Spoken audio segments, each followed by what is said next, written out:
پچھلے رمضان شریف میں بڑا عجیب واقعہ ہوا، اور ایسا واقعہ کہ میں اس کو سوچتا ہوں تو جسے ہم کہتے ہیں نا کہ ایک ٹرننگ پوائنٹ ہوتا ہے۔ تو ہمارے بابا جی ہیں، میں نے ان کو فون کیا، میں ان کی خیر خرید کے لیے فون کرتا رہتا ہوں، تو میں نے ان سے کہا کہ میرے لیے دعا کرے۔ تو وہ کہنے لگے، پتر کیا دعا کروں تمہارے لیے؟ میں کہا میرے لیے مغفرت کی دعا کریں۔ تو وہ کہنے لگے کہ بھی مغفرت کی دعا کا تو طریقہ ہی بڑا آسان ہے، اور مغفرت کی دعا کے قبول ہونے کی بھی گارنٹی ہے، بشرطے کہ جیسا میں کہتا ہوں ویسے کرو۔ تو میں نے کہا مجھے بتائیے۔ تو کہنے لگے مغفرت کی دعا کرنے کا یہ طریقہ ہے کہ آپ اللہ پاک سے یہ کہیں کہ اللہ پاک، اس دنیا میں جتنے لوگ رہتے ہیں نا،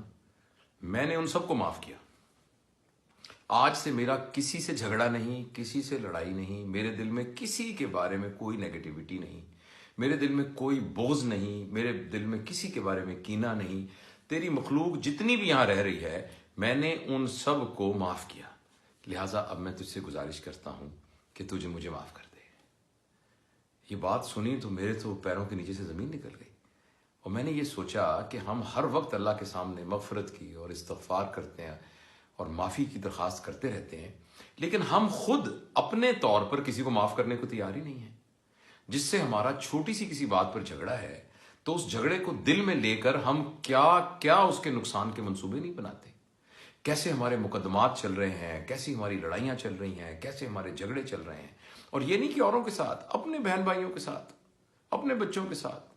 اپنے عزیز و اقارب کے ساتھ، اپنے دوستوں کے ساتھ، جن کے ساتھ ہم ایک ہی دفتر میں ایک ہی جگہ پر کام کرتے ہیں، ان کے ساتھ ذرا ذرا بات پر ہمارے تنازعات چل رہے ہیں، اور ہم ان کو نقصان پہنچانے کا کوئی موقع ہاتھ سے جانے نہیں دیتے، اور دوسری طرف ہم عبادت کر کے اللہ سے مغفرت چاہتے ہیں۔ تو وہ بابا جی کی بات میرے دل پہ ایسے لگی، میں نے کہا کہ ہمیں تو حق نہیں ہے اللہ تعالیٰ سے اپنی مغفرت مانگنے کا اگر ہم خود اپنے اندر معاف کرنے کی استطاعت اور جذبہ پیدا نہیں کرتے۔ تو یہ بات مجھے اتنی اچھی لگی، تو میں چونکہ آپ نے یہ ذکر کیا تھا تو میں سوچا کہ میں آپ کے ساتھ یہ بات شیئر کروں۔